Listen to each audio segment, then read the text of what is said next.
औज़ुबिल्लाहि मिनश्शैतानिर्रजीम बिस्मिल्लाहिर्रहमानिर्रहीम। मोमिनीन कराम अस्सलाम वालेकुम। बिस्मिल्लाहिर्रहमानिर्रहीम। अल्लाहुम्मा कुल्लि वलिय्यिकल हुज्जत इब्निल हसन सल्वातुका अलैहि व अला आबाइहि फ़ी हाज़िहि स्सआति व फ़ी कुल्लि साअह वलिय्यन व हाफ़िज़न व क़ाइदन व नासिरह व दलीलन व आइना हत्ता तुस्किनहु अर्ज़क तौआ व तुमत्तिअहु फ़ीहा तवीला। मेरे साथ इस वक्त मौलाना मोहम्मद रज़ा साहब तशरीफ़ फ़रमा हैं और आगा के बारे में मुख्तसरन ये बता दूं कि आगाए रय शहरी के इदारे दारुल हदीस से मुंसलिक रहे हैं ईरान में। और उसके अलावा इस सीरीज़ के बारे में ये बता दूं कि हर सनीचर को इंशाअल्लाह ये सीरीज़ यूसुफ़ ज़हरा और ज़िक्र महदी अलैहिस्सलाम के चैनल के ऊपर आपके सामने पेश की जाएगी। और आप जो है इनसे मुंसलिक जो सवालात हैं वो हमें इरसाल कर सकते हैं वीडियो के कमेंट्स में, या फिर जो हमारा जो इससे रिलेटेड ग्रुप है व्हाट्सएप के ऊपर भी आप कर सकते हैं इंशाअल्लाह। मौलाना मोहम्मद रज़ा साहब से गुजारिश करता हूं कि अपना एक मुख्तसरन तारुफ़ मोमिनीन के लिए पेश फरमाएँ जनाब। अस्सलाम वालेकुम। वालेकुम अस्सलाम वरहमतुल्लाहि वबरकातुह। मेरा मुख्तसर तारुफ़ ये है कि मोहम्मद रज़ा मुझको कहते हैं और अकबरपुर से मेरा ताल्लुक़ है। यहाँ लखनऊ में मैंने तालीम हासिल की है जामिया इमामिया तंज़ीमुल मकातिब में, और उसके बाद वहाँ से ईरान गया तहसील इल्म के लिए। और उसी दौरान जब तालिब इल्म था तो क़ुम के मशहूर इदारे दारुल हदीस में भी मैंने 5 साल तकरीबन खिदमत अंजाम दी है और वहाँ दर्स के दरमियान भी खिदमत अंजाम देता रहा। उसके अलावा हिंदुस्तान के मुख्तलिफ़ इलाक़ों में भी और मुख्तलिफ़ मदारिस में भी तदरीस की है, दर्स दिया है, और हिंदुस्तान के बाहर भी मजालिस से ख़िताब भी किया है। अभी फ़िलहाल मैं यहाँ हौज़ इल्मिया इमाम हादी अलैहिस्सलातु वस्सलाम तलोजा में मुदर्रिस की हैसियत से खिदमत अंजाम दे रहा हूँ। तो हज़रत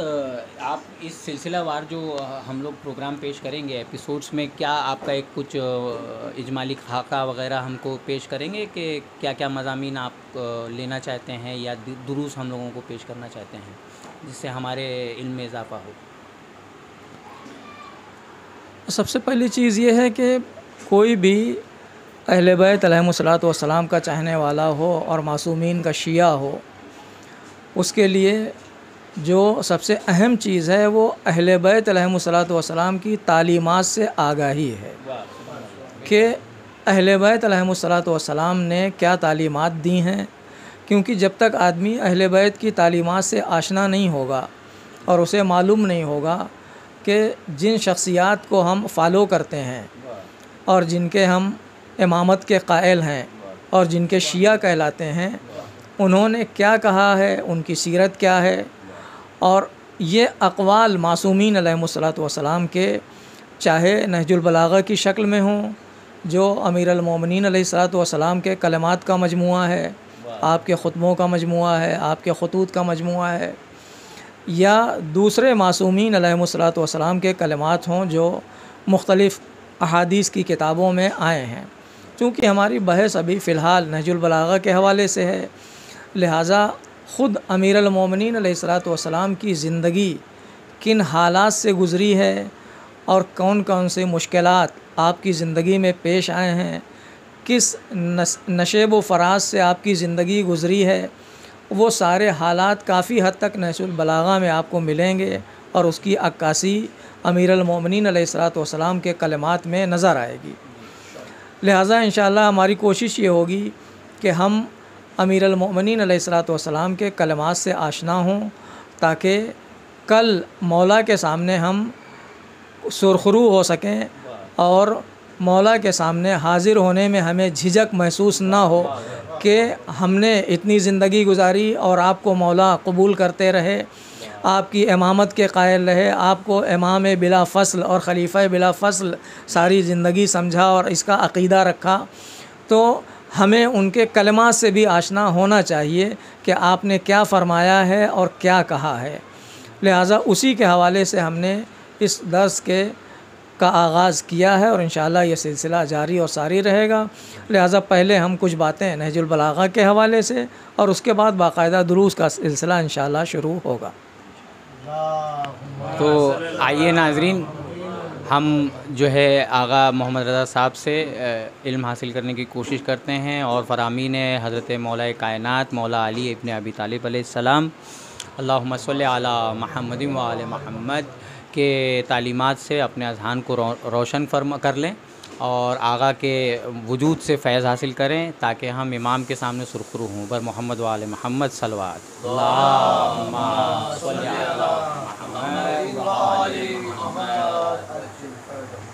अऊज़ु बिल्लाहि मिनश्शैतानिर रजीम बिस्मिल्लाहिर रहमानिर रहीम अल्हम्दुलिल्लाहि रब्बिल आलमीन अस्सलातु वस्सलामु अला अशरफिल अंबिया वल मुरसलीन व अला अहले बैतिहि अत्तय्यबीन अत्ताहिरीन अल मासूमीन व लअनतुल्लाहि अला अअदाइहिम अजमईन। अम्मा बअद फ़क़द क़ाल अल्लाहुल हकीम फ़ी किताबिहिल करीम बिस्मिल्लाहिर रहमानिर रहीम क़ुल हल यस्तविल्लज़ीना यअलमूना वल्लज़ीना ला यअलमून। कुरान मजीद में परवरदिगार का इरशाद गिरामी है कि ए पैगंबर, इनसे कहिए कि क्या जानने वाले और न जानने वाले बराबर हो सकते हैं। लिहाजा इस कुरान मजीद की इसी आयत की रोशनी में इस बात को पेश नज़र रखते हुए कि ज़िंदगी इंसान की गुज़र जाने वाली है, चाहे इंसान जैसे चाहे उसको गुजार ले। इंसान को जो अल्लाह ने ज़िंदगी दी है वो लम्हा लम्हा करके गुज़र रही है। ऐसा नहीं है कि ज़िंदगी रुकी हुई है,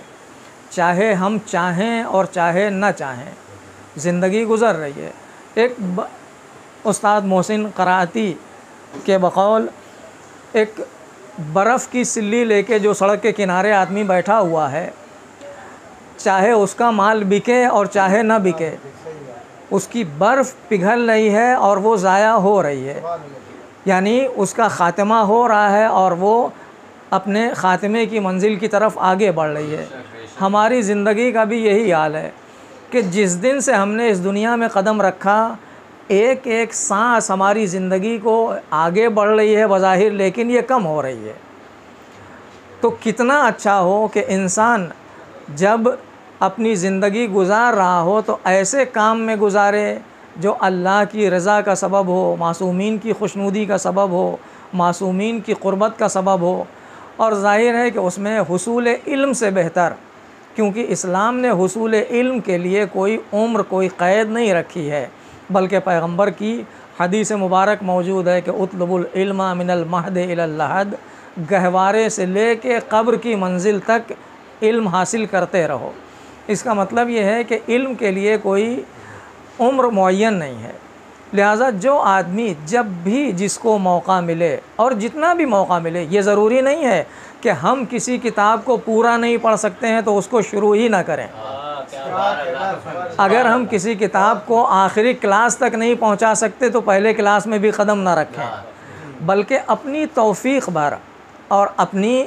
गुंजाइश भर आदमी हो सकता है कि अपने हालात के एतबार से बहुत ज़्यादा वक्त ना दे सके, लेकिन जितना मुमकिन है उतना बहरहाल आदमी को कोशिश करना चाहिए। कि जिसको फ़ारसी में भी कहते हैं कि अगर आदमी उसका यानी मुहावरे का गोया तर्जुमा ये है उर्दू में कि अगर आदमी दरिया के पूरे पानी को नहीं खींच सकता है और उसको अपने अंदर जज्ब नहीं कर सकता है तो कम से कम उतना तो पिए जितनी प्यास है उसकी। लिहाजा जो आदमी की तशनगी है और जो प्यास है, उस प्यास को बुझाने के लिए आदमी को किसी हद तक कोशिश करना चाहिए। हो सकता है कि हमको उतना वक्त न मिल सके कि हम उतना सैराब हो सकें जैसे सैराब होना चाहिए, लेकिन अपनी इल्मी प्यास बुझाने के लिए किसी हद तक हमको बहरहाल कोशिश करना चाहिए। खुलासा है कि मुक़दमा बहुत ज़्यादा हमारा तुलानी ना हो जाए, लिहाजा नहजुल बलागा जो अमीर अल मोमिनीन अलैहिस्सलातु वस्सलाम के कलाम का मजमुआ है जो मुख्तलिफ़ हिस्सों में बटा हुआ है, और जैसा कि आप इससे पहले भी मौलाना वफ़ा हैदर साहब से मुख्तसर नहजुल बलागा का तारुफ़ समाअत फरमा चुके हैं, लिहाजा उस में से कुछ बातों को तकरार फिर करना चाहता हूँ ताकि नाज़रीन तक भी वो बात पहुँच जाए, क्योंकि शायद उसकी रिकॉर्डिंग नहीं हो सकी उस दर्स की, या उसको लाइव नशर नहीं किया जा सका। इसलिए मोमिनीन तक और सुनने वालों तक और अमीरुल मोमिनीन अलैहिस्सलातु वस्सलाम के चाहने वालों तक कि जो मौला के कलाम से भी दिलचस्पी रखते हैं और मौला के कलाम को समझना भी चाहते हैं और उसके बारे में जानना भी चाहते हैं, उन तक भी ये बात पहुंच जाए। नहजुल बलागा, ख़ुद किताब का नाम नहजुल बलागत, बलागत यानी कलाम और रविश कलाम, जो बेहतरीन गुफ्तगू करने का अंदाज़ हो सकता है, उसमें भी बेहतरीन अंदाज़ वो बलागत कहलाता है। या अगर इस्तिलाह में कहा जाए तो यूँ समझ लीजिए कि जो बात बरमहल कही जाए, मौक़े और महल की मुनासिबत को देखते हुए, वक्त की नज़ाकत को सामने रख के जो बात कही जाए, उसे बलीग कहा जाता है। और जिसमें ज़बान की चाशनी पाई जाती हो, ज़बान की मिठास पाई जाती हो, ज़बान के अदबियात जिसमें शामिल हों, उसको फ़साहत कहा जाता है। कुरान मजीद जहाँ बहुत सारे एतबारात से वो मोजज़ा है, फ़साहत व बलागत का मोजज़ा तो है ही कुरान मजीद, लेकिन अपने इल्मी मतालिब जो कुरान मजीद ने पेश किए हैं, उस एतबार से भी कुरान मजीद लाजवाब है। और आज तक उसने जो तहद्दी की है, जो चैलेंज किया है, वो बाकी है कि अगर किसी को ये शक हो और ये शुबहा हो कि ये अल्लाह का कलाम नहीं है, ये परवरदिगार का कलाम नहीं है, तो वो कुरान मजीद का जवाब ले आए। और एक फ़र्द नहीं बल्कि लविज्तमाअतिल जिन्नु वल इंस, अगर सारे इंसान सारे जिन मिल के भी कुरान मजीद का जवाब लाना चाहें तो ये उनके बस की बात नहीं है। और पूरे कुरान का भी जवाब नहीं, पहले पूरे कुरान के जवाब की बात कही गई, फिर उसके बाद 10 सूरों के जवाब की बात कही गई, फिर उसके बाद एक सूरे के जवाब की बात कही गई। लेकिन आज तक ऐसा नहीं कि लोगों ने ट्राई नहीं की और कोशिश नहीं की, बहुत कोशिशें की लोगों ने और जवाबात भी बनाए, लोगों ने सूरे भी बनाए, आयात भी बनाई, लेकिन जिसने सूरे बनाए और जिसने भी कुरान मजीद की आयात का मुकाबला करने की कोशिश की, वो ऐसा ज़लील और रुसवा हुआ कि ख़ुद अपने ही अंदर वो रुसवाई और ज़िल्लत का एहसास करने लगा कि ये हमने कुरान मजीद के मुकाबले में जो सूरा बनाया है ये क्या है। तो जिस तरह से अल्लाह का कलाम लाजवाब है और जैसे परवरदिगार का कलाम लाजवाब है, वैसे ही अमीरुल मोमिनीन अलैहिस्सलातु वस्सलाम का कलाम भी बेमिसल है, बेनज़ीर है और लाजवाब है। और अगर किसी को, बहुत सारे हो सकता है आपके जहन में भी हो, बहुत सारे लोगों के जहनों में ऐसे शुकूक व शुबहात हैं कि अमीरुल मोमिनीन का कलाम नहीं है, उसकी इंशाअल्लाह इसी जलसे में या आइंदा मैं थोड़ी सी वजाहत आपकी खिदमत में करूँगा, आपकी खिदमत में भी और नाजरीन की खिदमत में भी जिन तक हमारी ये बात पहुँच रही है कि ये अमीरुल मोमिनीन का कलाम नहीं है। अगर किसी को डाउट है, तफसीली जवाब हम आपको इंशाअल्लाह इस जलसे के आखिर में या आइंदा देंगे कि किसने ये सवाल उठाया है कि अमीरुल मोमिनीन का कलाम नहीं है, और फिर उस सवाल का किसने तकरार किया है, किसने अपनी किस किताब में इसे कोट किया है। लेकिन मुख्तसर जवाब कुरान मजीद के इस चैलेंज से कि अगर किसी को शक है कि कुरान मजीद अल्लाह का कलाम नहीं है तो जवाब ले आए। अगर जवाब ले आता है तो ये इस बात की गोया दलील होगी कि कुरान मजीद अल्लाह का कलाम नहीं है। और अगर कोई जवाब नहीं ला सकता है तो ये इस बात का बेहतरीन सबूत है कि कुरान मजीद अल्लाह की किताब है। वैसे ही मैं आज ये कहता हूँ कि अगर किसी को ये डाउट है कि नहजुल बलागा अमीरुल मोमिनीन का कलाम नहीं है, तो अमीरुल मोमिनीन ने जिन मज़ामीन को, जिन खुतबों को नहजुल बलागा में पेश किया है, अलबत्ता ख़ुद किताबी शक्ल में अमीरुल मोमिनीन ने नहीं जमा किया है, जमा किया है सैयद रज़ी अलैहिर्रहमान ने, लेकिन जिन खुतबात को सैयद रज़ी ने नहजुल बलागा में कोट किया है और जमा किया है, अगर किसी को शक है तो नहजुल बलागा जैसी एक किताब पेश कर दे, नहजुल बलागा जैसी, जिसमें फसाहत हो, बलागत हो, कलाम हो, हर एतबार से। और अरब में ऐसा नहीं है, अरबी ज़बान में एक से एक बड़े से बड़े फसीह और बलीग मौजूद हैं। कुरान मजीद के नाजिल होने से पहले आपने मजालिस में भी सुना है कि एक मेला लगता था मक्के में, वहाँ एक बाज़ार था जिसे बाज़ार उकास कहा जाता था, और उस बाज़ार में मेला लगता था जहाँ शुआरा मुशायरा होता था। आप समझ लीजिए, शायद समझना ज़्यादा बेहतर हो मुशायरे के लफ्ज़ से। मुशायरा होता था और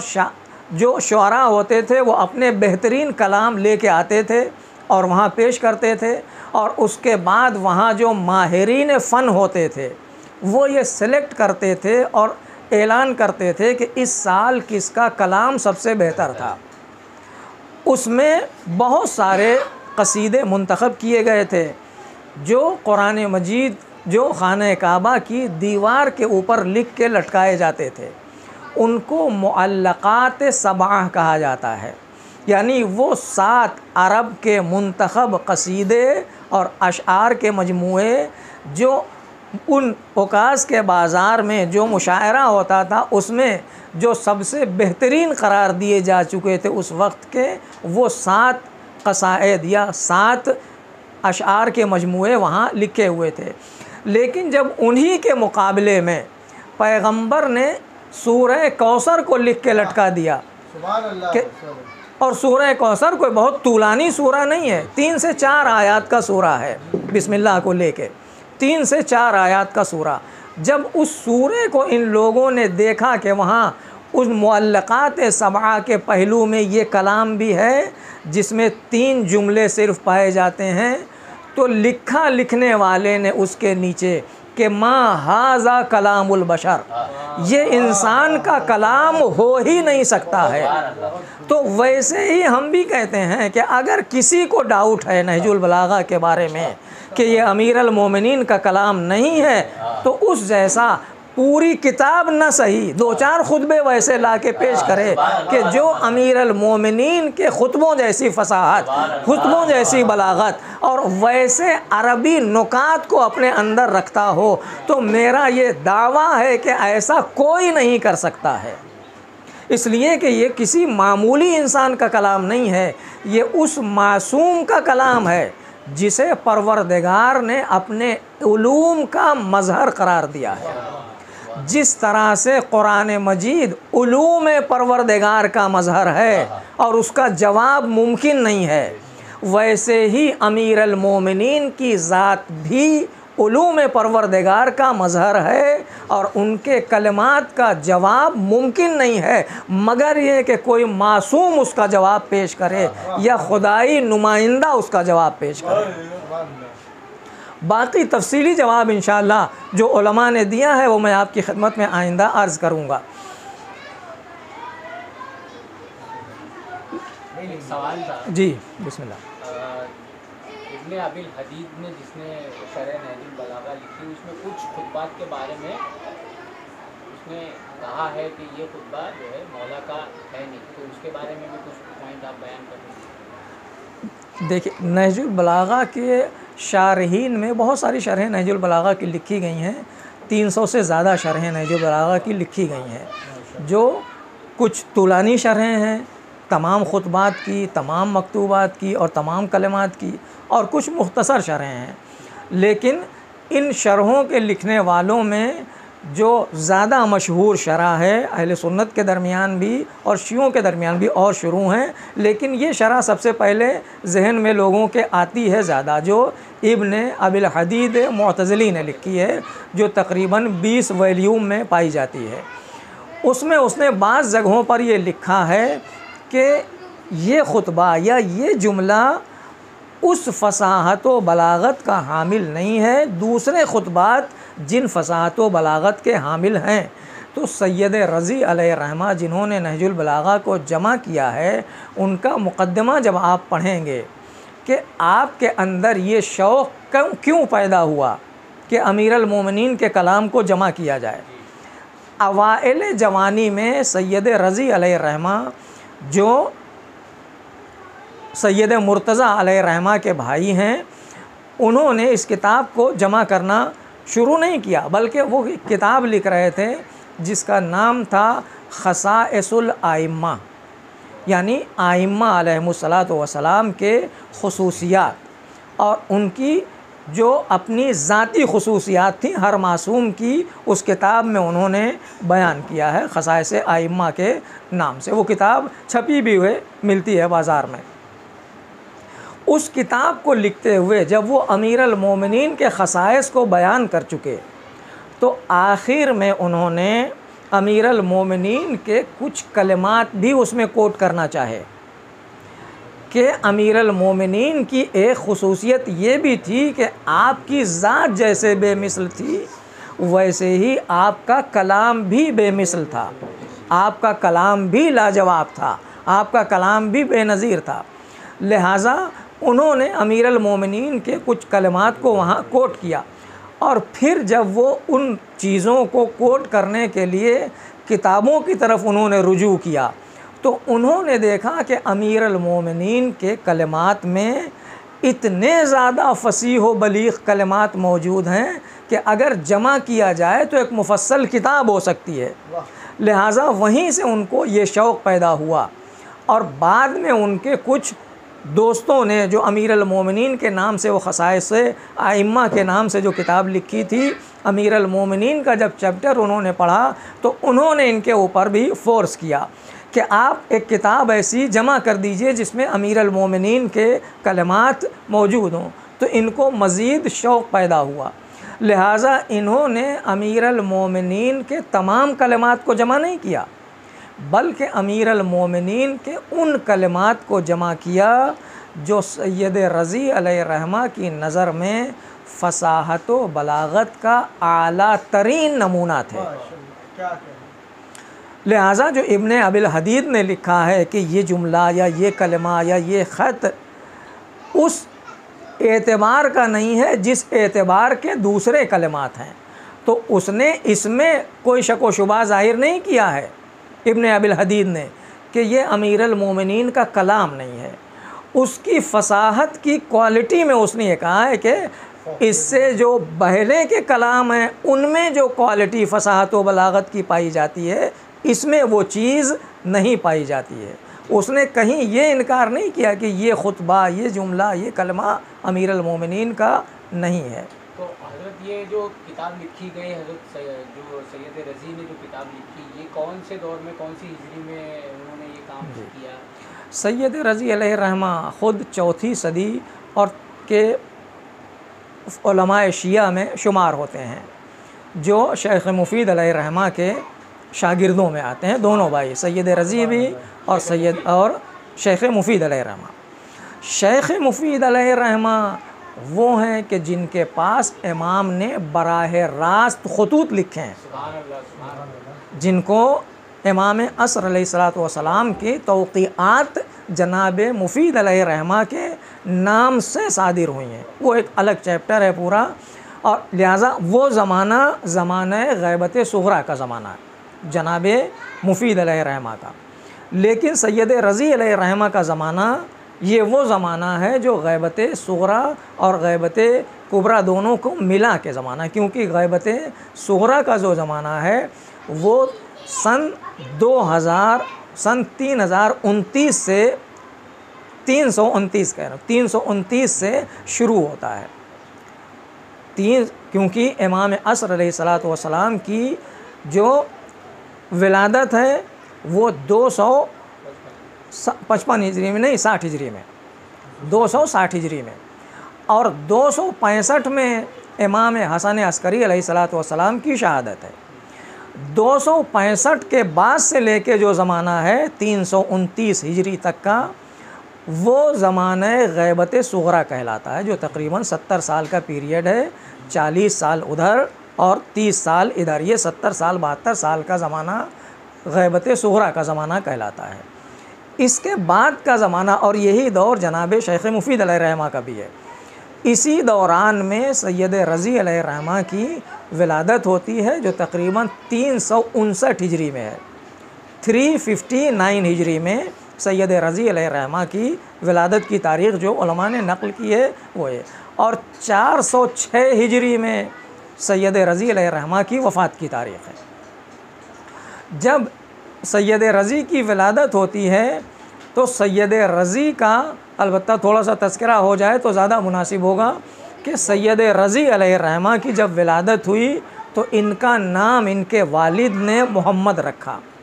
और बाद में सैयद शरीफ और सैयद रज़ी के नाम से ये मशहूर हुए। इनके भाई जब पैदा हुए तो उनका नाम इनके वालिद ने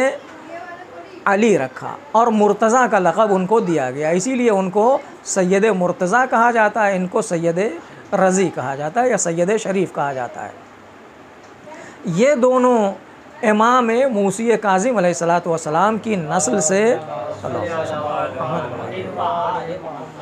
यानी इमाम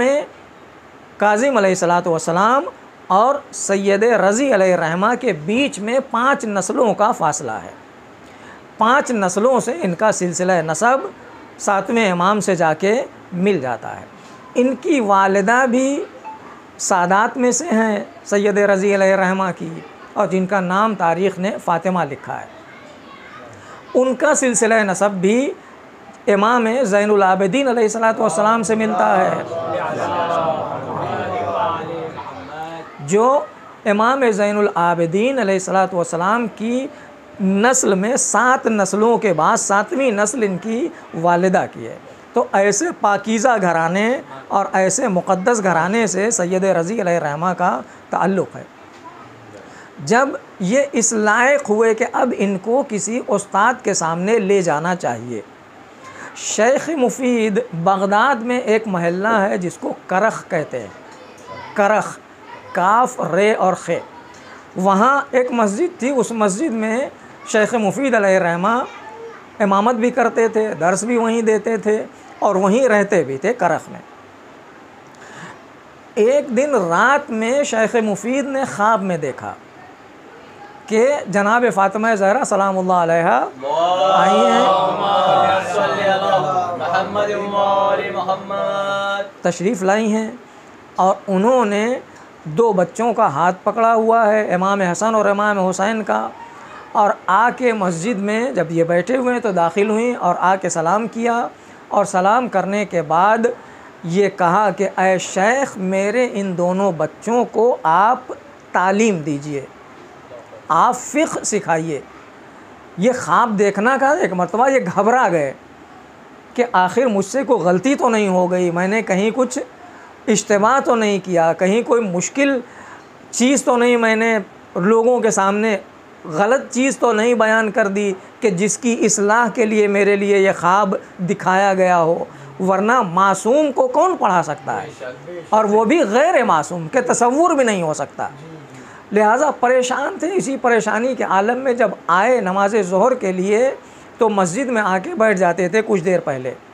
जैसे ही आके बैठे तो देखा कि उसी अंदाज से जैसे ख्वाब में देखा था, एक ख़ातून लिबास में, बुरक़े में, लिबास में, पूरे हिजाब में अपने 2 बच्चों को लेके आई और आने के बाद उन्होंने सलाम किया शेख मुफीद अलैहिर्रहमा को और आवाज़ दी, ऐ शेख, मेरे ये 2 बच्चे हैं,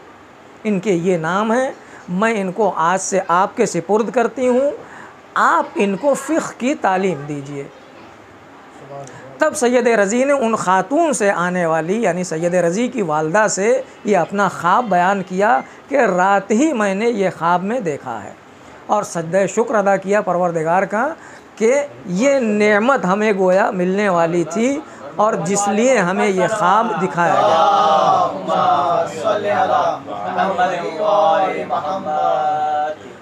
और उसके बाद से ये दोनों भाई सैयद रज़ी और सैयद मुर्तज़ा अलैहिर्रहमा पाबंदी से शेख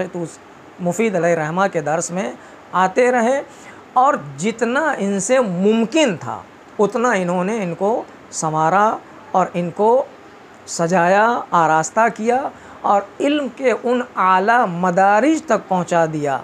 कि इल्मी एतबार से इनके दौर में इनका कोई मुकाबिल नहीं था, ना सैयद रज़ी का ना सैयद मुर्तज़ा अलैहिर्रहमा का। शेख तूसी अलैहिर्रहमा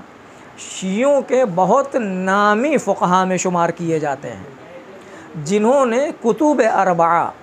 जो हमारे मज़हब की 4 बुनियादी किताबों में शुमार की जाती हैं कुतुब अरबा,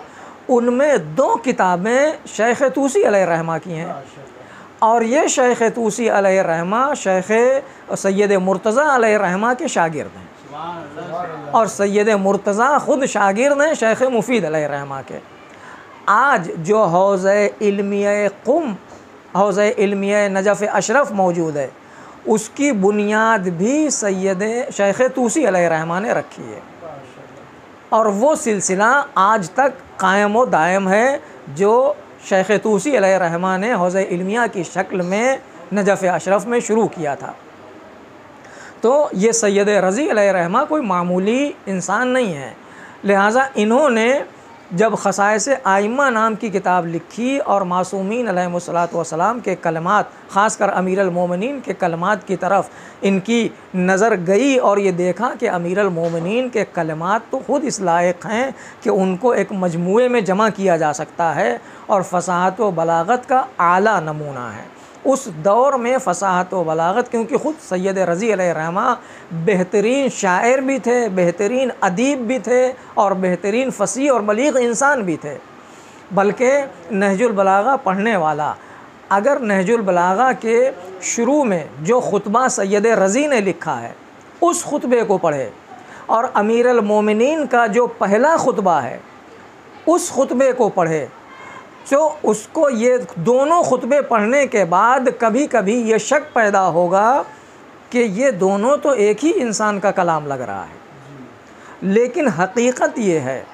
कि जिस तरह से सैयद रज़ी अलैहिर्रहमा ने ये कहा है कि कुरान मजीद के दरमियान, और ऐसे हमारे दरमियान बहुत सारे फ़ुक़हा, बहुत सारे कुरान मजीद को पहचानने वाले अफराद गुज़रे हैं कि जिनके सामने अगर कुरान मजीद रखा जाता था तो नाबीना होने के बावजूद वो बता देते थे कि ये कुरान मजीद की आयत हैं, या ये किसी मासूम का कलाम है, या कोई और अरबी कलाम है। वही सैयद रज़ी अलैहिर्रहमा ये कहते हैं कि जिस तरह से अरबी ज़बान और मासूमीन का कलाम, जो अरबी ज़बान की फ़साहत व बलागत का आला नमूना है, अगर उनके दरमियान में, मासूमीन के कलाम के दरमियान में कुरान मजीद की कोई आयत आ जाती है तो वो आयत ऐसे चमकती है जैसे सितारों के बीच में सूरज चमकता हो, या सितारों के बीच में चाँद चमकता हो। वो कैफियत होती है कुरान मजीद की आयत की मासूमीन के कलाम में। और उसके बाद यही सैयद रज़ी कहते हैं कि बाकी अरब के कलाम में मासूमीन के कलाम की हैसियत भी ऐसी ही है कि अरबी ज़बान में जितने फसीह व बलीग़ कलाम हैं, अगर उनमें एक जुमला भी किसी मासूम का मौजूद है तो मैं ऐसे ही तशख़ीस दे सकता हूँ जैसे सितारों के दरमियान चाँद को तशख़ीस दिया जा सकता है, ऐसा रोशन और मुनव्वर होगा। लिहाजा ये एतराज़ात जो लोगों ने किए हैं, चूँकि सैयद रज़ी का जब इन्होंने ख़ुतबा देखा तो वो फ़साहत और बलागत जो अमीरुल मोमिनीन के दर और उलूम से फ़ायदा हासिल करके और इस्तिफ़ादा करके ख़ुतबा लिखने वाले या बयान करने वाले के यहाँ पैदा हुई, वो इनको हज़म नहीं हुआ। लिहाजा ये एतराज़ करना शुरू किया कि ये सैयद रज़ी का कलाम है, वरना ख़ुद उन्हीं के यहाँ सैयद रज़ी से पहले और सैयद रज़ी के बाद बहुत सारे उलमा हैं जिन्होंने अमीरुल मोमिनीन के ख़ुतबात को मुख्तलिफ़ शक्लों में जमा किया है। और ये काम ऐसा नहीं कि 4वीं सदी हिजरी में सैयद रज़ी अलैहिर्रहमा ने किया हो, उससे पहले भी बहुत से कलमात अमीरुल मोमिनीन के जमा किए गए। इस सिलसिले का सबसे पहला कलाम अमीरुल मोमिनीन के एक शागिर्द हैं जिनका नाम है हारिस हमदानी। हारिस हमदानी जो अमीरुल मोमिनीन के इंतहाई करीब माने जाते हैं, उन्होंने अमीरुल मोमिनीन के ख़ुतबात के मजमूए को और कलाम के मजमूए को जमा किया था, अगरचे उसका कोई ख़ास नाम उन्होंने नहीं दिया था। उसके बाद अहले सुन्नत के एक आलिम ने, जो इब्ने वहब के नाम से मशहूर हैं, उन्होंने अमीरुल मोमिनीन के कलमात को जमा किया, और उसके बाद दूसरी सदी में, ये पहली सदी के हैं दोनों, पहली सदी के यानी पहले 100 साल के दरमियान ख़ुद हारिस हमदानी तो अमीरुल मोमिनीन की ज़िंदगी में मौजूद हैं। अमीरुल मोमिनीन के एक और शागिर्द हैं जिनका नाम है असबग़ इब्न नुबाता, वो भी मौला के बहुत ही करीबी साथियों में। मौला की शहादत के मौके पर आप इनका नाम सुनते होंगे कि जब सबको इमाम हसन ने भेज दिया कि चले जाओ, बाबा का हुक्म ये है कि अपने अपने घर को चले जाओ, कोई ज़रूरत होगी तो बुला लेंगे, तो ये सहाबी मौला का बाहर बैठा हुआ मुस्तकिल गिरिया कर रहा था, असबग़ इब्न नुबाता। जब दोबारा इमाम हसन आए तो आके कहा, मैंने तुमको बाबा का पैगाम पहुंचाया था, आपने सुना नहीं। तो असबग़ ने कहा, मौला को इस हाल में कैसे छोड़ के चला जाऊं, जी नहीं मानता है कि मौला को इस हालत में छोड़ के चला जाऊं। यही असबग़ इब्न नुबाता, इन्होंने भी अमीरुल मोमिनीन अलैहिस्सलातु वस्सलाम के कलमात को जमा किया। तो कम से कम अमीरुल मोमिनीन के 2 शागिर्दों ने अमीरुल मोमिनीन के खुतबात को खुतबे की शक्ल में सैयद रज़ी से 400 साल पहले जमा किया है। उसके अलावा अहले सुन्नत के बहुत से फ़ुक़हा ने, उलमा ने, उनके मुहद्दिसीन ने जमा किया है। बल्कि अहले सुन्नत के दरमियान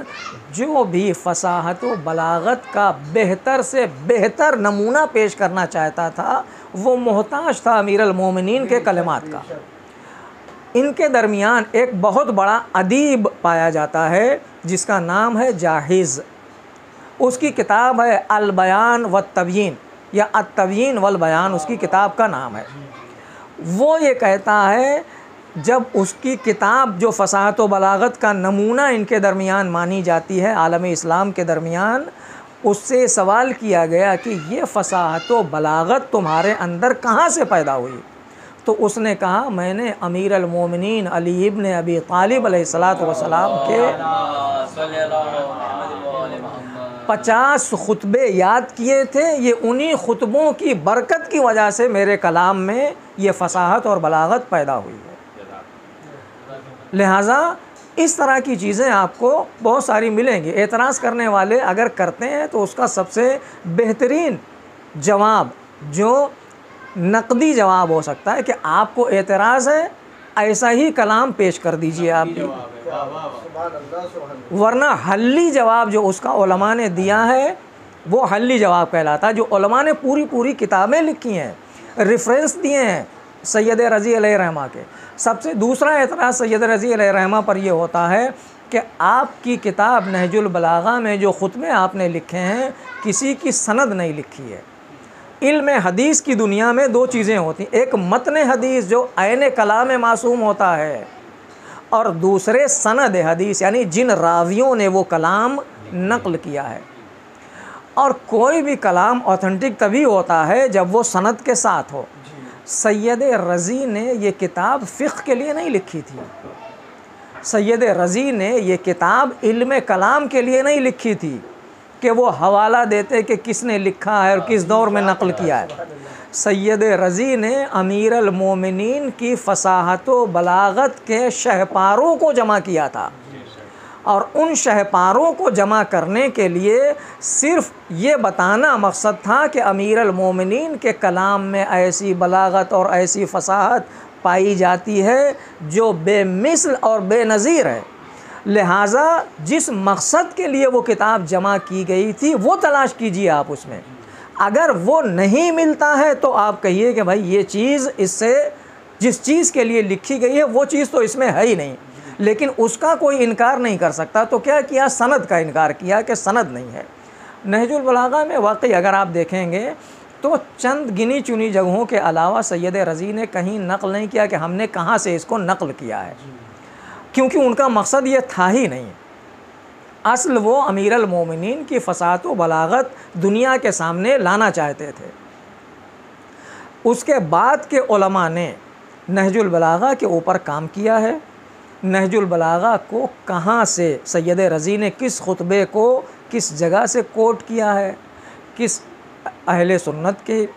किताब से नक़ल किया है, कौन से शिया रावी की किताब से नक़ल किया है, किस मुहद्दिस से लिया है, किस मुअर्रिख़ से लिया है, मसादिर नहजुल बलागा, मदारिक नहजुल बलागा, असनाद नहजुल बलागा, मुस्तनदात नहजुल बलागा नाम की 8 से 10 किताबें मौजूद हैं जो नहजुल बलागा में लिखे गए खुतबों, कलमात और मकतूबात जो मौला के खतूत हैं उनका रेफरेंस बयान करती हैं। और 1 2 नहीं बल्कि 5 5 10 10 किताबों के हवाले मौजूद हैं कि ये खुतबा फ़लाँ फ़लाँ किताब में फ़लाँ सदी में मौजूद है, फ़लाँ सदी में इस आलिम ने लिखा है, फ़लाँ सदी में इस आलिम ने लिखा है, फ़लाँ सदी में इस आलिम ने लिखा है। और ऐसा नहीं कि सिर्फ शियों के हवाले से लिखी गई हो, बल्कि बरादरान अहले सुन्नत के मुहद्दिसीन, उनके मुअर्रिखीन के हवाले भी उसमें मौजूद हैं। लिहाजा अगर किसी को शक व शुबहा है कि नहजुल बलागा अमीरुल मोमिनीन का कलाम नहीं है तो वो इन किताबों को पढ़े जिसमें दलील और हवाले दिए गए हैं कि ये कलाम अमीरुल मोमिनीन ही का कलाम है। और सबसे बेहतरीन चीज़ अदल्लो दलीलिन कि अगर ये कहा जाए कि भाई फ़लाँ आदमी बहुत पाक व पाकीज़ा है तो क्या कहा जाता है, आप उसका किरदार देख लीजिए, उसका कैरेक्टर देख लीजिए, उसके साथ उठ बैठ के देख लीजिए, हम नशीनी उसके साथ इख्तियार कीजिए, मालूम हो जाएगा कि कितना साफ़ और सुथरा इंसान है, उसका ख़ुद वजूद बता देगा। लिहाजा नहजुल बलागा का वजूद ख़ुद पुकार के कहता है कि हम अमीरुल मोमिनीन का कलाम है, उसके अलावा किसी का कलाम नहीं है। कुरान और नहजुल बलागा, तो हम ये जानना चाहते हैं कि कुरान की बहुत सी चीज़ों की जो वजाहत नहजुल बलागा में मौजूद है, इसको मौला जी ने और ज़्यादा वजाहत करके बताया है, तो ये जानना चाहते हैं। नहजुल बलागा देखिए, क्योंकि हमने अभी शुरू में आपको अर्ज़ किया कि कुरान मजीद भी अल्लाह के उलूम का मज़हर और अमीरुल मोमिनीन की ज़ात भी उलूम इलाहिया का मज़हर है। और ये ऐसा नहीं कि हम जज्बात में या अक़ीदत में बात कह रहे हैं, बाकायदा हदीस से कि अना मदीनतुल इल्म व अलीयुन बाबुहा, ये बात साबित है जो वो भी कबूल करते हैं। लिहाजा जब अल्लाह के इल्म का मज़हर हैं तो जैसे फ़साहत व बलागत कुरान मजीद में दिखाई देती है वैसे ही उलूम इलाही की तजल्लियात नहजुल बलागा में भी दिखाई देंगी। फ़र्क सिर्फ़ इतना है कि कुरान मजीद के अल्फाज मोजज़ा हैं, नहजुल बलागा या मासूम का कलाम उस बेमिसल ज़रूर है, बेनज़ीर ज़रूर है, लेकिन वो मोजज़े की वो कैफियत नहीं रखता है जो कुरान मजीद को हासिल है। लिहाजा अमीरुल मोमिनीन ने कुरान मजीद की बहुत सारी आयात को कोट भी किया है, बयान भी किया है, और कुरान मजीद का पूरा परतो या पूरा अक्स और ज़िया और तजल्ली नज़र आती है ख़ुद नहजुल बलागा के अंदर, जो कुरान मजीद की अक्कासी भी करता है, अमीरुल मोमिनीन के इल्म की अक्कासी भी करता है, जो हकीकत में उलूम इलाहिया की अक्कासी है, अमीरुल मोमिनीन के उलूम की अक्कासी है। नहजुल बलागा है, इस ज़ोर और शोर मंजर आम पे कब आया? क्योंकि किताब तो जैसे आप बताएं 14वीं सदी में लिखी गई है और ऐसे कहिए के हालात भी गुजरे, तो हम ये जानना चाह रहे हैं कि ये नहजुल बलागा, जैसे मैं अरब कंट्री में रहा हूँ तो काफ़ी ममालिक में किताबों का मतलब ये अलाउ नहीं, वहाँ पर बैन है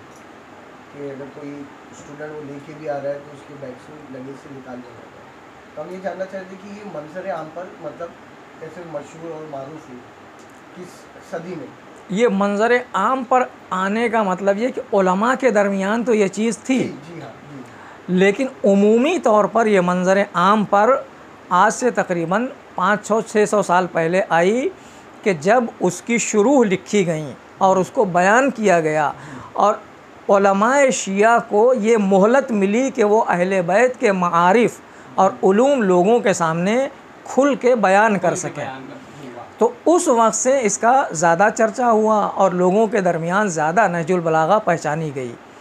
और शुरू और असल मतन उलमा के दरमियान उसी दौर से, जिस वक्त सैयद रज़ी ने लिखा है उसके बाद ही की सदी में, यानी 6ठी सदी से बाकायदा उलमा के दरमियान वो चीज़ मशहूर थी और लोगों के उलमा के दरमियान मौरिद बहस थी।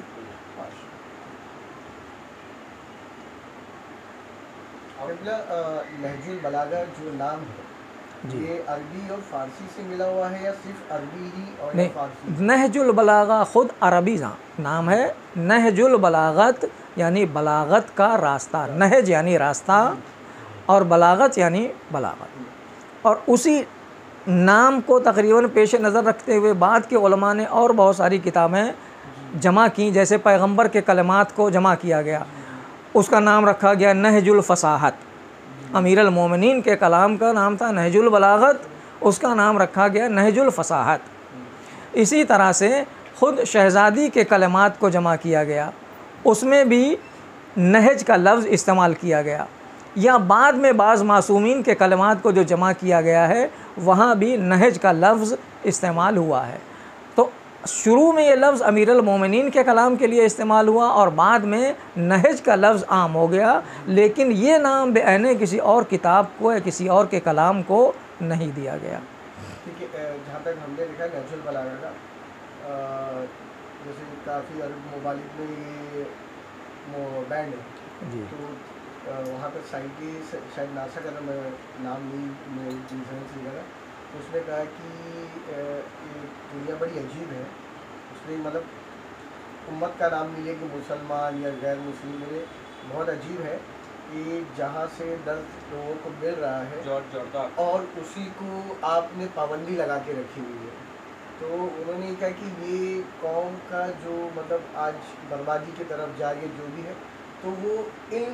इल्म नहीं देख रही है कि किसी किताब के अंदर इल्म है तो उसे हासिल होगा, और ये देख रही है कि किसका लिखा हुआ है,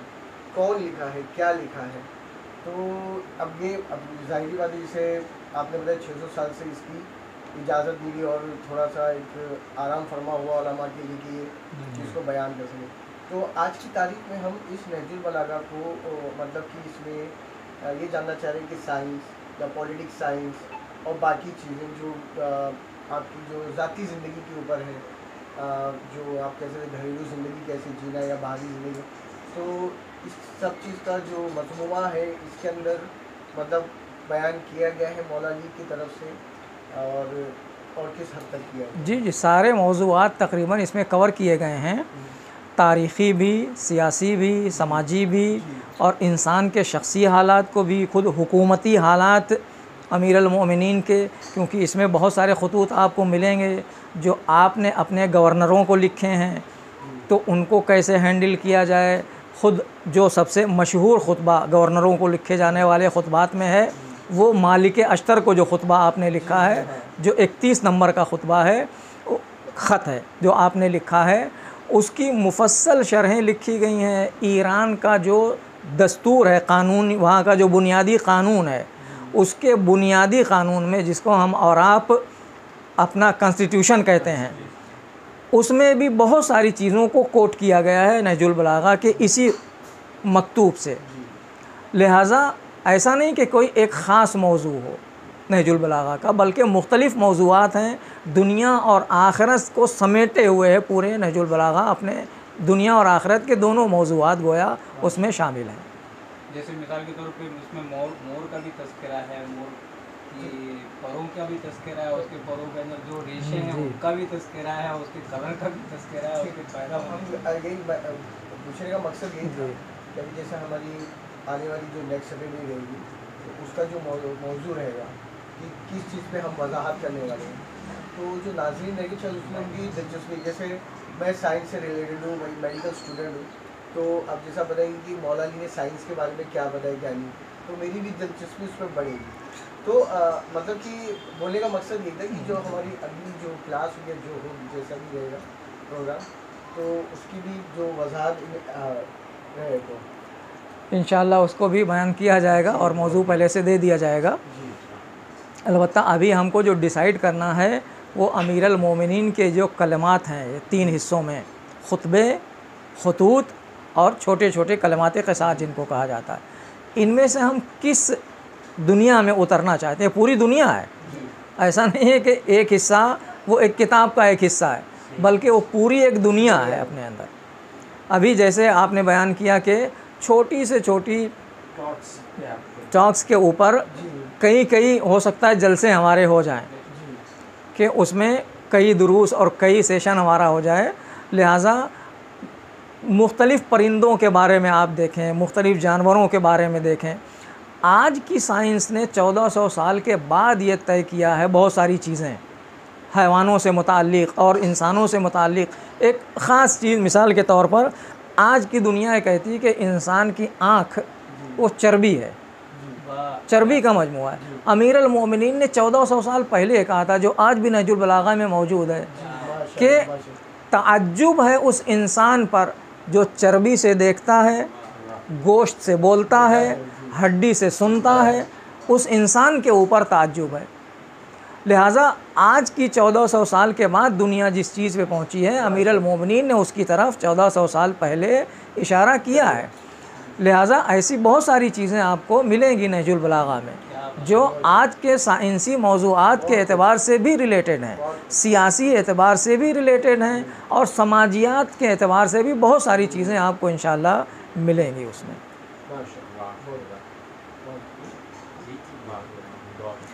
अल्लाहुम्मा सल्ली अला मुहम्मद व आले मुहम्मद। परवरदिगार तुझे वास्ता मोहम्मद व आले मोहम्मद का हमारी इस इबादत को कबूल फरमा। परवरदिगार हमें मासूमीन अलैहिमुस्सलातु वस्सलाम के कलिमात, ख़ास कर अमीर अल मोमिनीन अलैहिस्सलातु वस्सलाम के कलाम को समझने और उस पर अमल करने की तौफ़ीक़ करामत फरमा। परवरदिगार इस मजलिस का सवाब, इस दर्स का सवाब, इस इल्मी मुज़ाकरे का अगर कुछ सवाब है तो उसे वो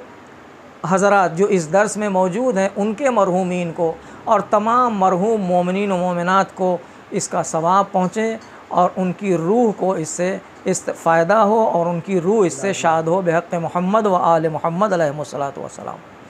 नाज़रीन कराम, आपने अभी मोहम्मद रज़ा साहब से दर्स नहजुल बलागा के तारुफ़ मीन्स इंट्रोडक्शन के बारे में आपने सुना। मुझे उम्मीद है आप लोगों को पसंद आया होगा। देखा होगा कि हज़रत ने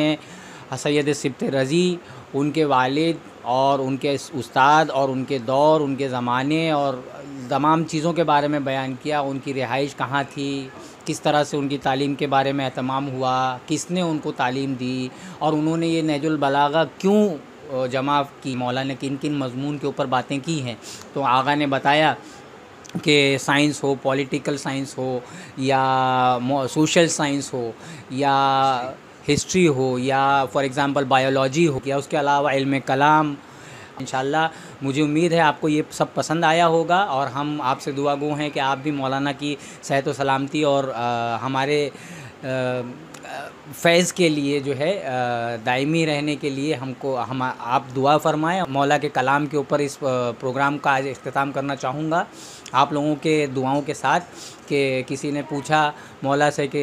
लिमाज़ा अरफ़्ता रब्बा, कौल इतना मशहूर है, इतना बेहतरीन कौल है कि अरफ़्तुल्लाह सुब्हानहु व तआला बितस्किल अज़ाइम व हल्लिल उक़ूद लिमा हमम तो फ़हील बैनी व बैना हम्मी। किसी ने पूछा कि तुमने अपने अल्लाह, अपने रब को किस तरह से पहचाना, तो मौला ने फ़रमाया कि मैंने उसको अपने इरादों की शिकस्तों पे पहचाना। इस पे मेरे वालिद का एक शेर भी है, इरादों की शिकस्तों पर सनाखानी से पहचाना, खुदाया मैंने तुझको कितनी आसानी से पहचाना, खुदाया मैंने तुझको कितनी आसानी से पहचाना। ये शेर था जनाब कलीम हैदर शहर साहब का। और इसी के साथ में आपकी दुआओं के साथ में मौलाना साहब की सेहत व सलामती के लिए और अपने तमाम मरहुमीन व मरहुमात की मग़फ़िरत के लिए बर मोहम्मद व आले मोहम्मद सलवात।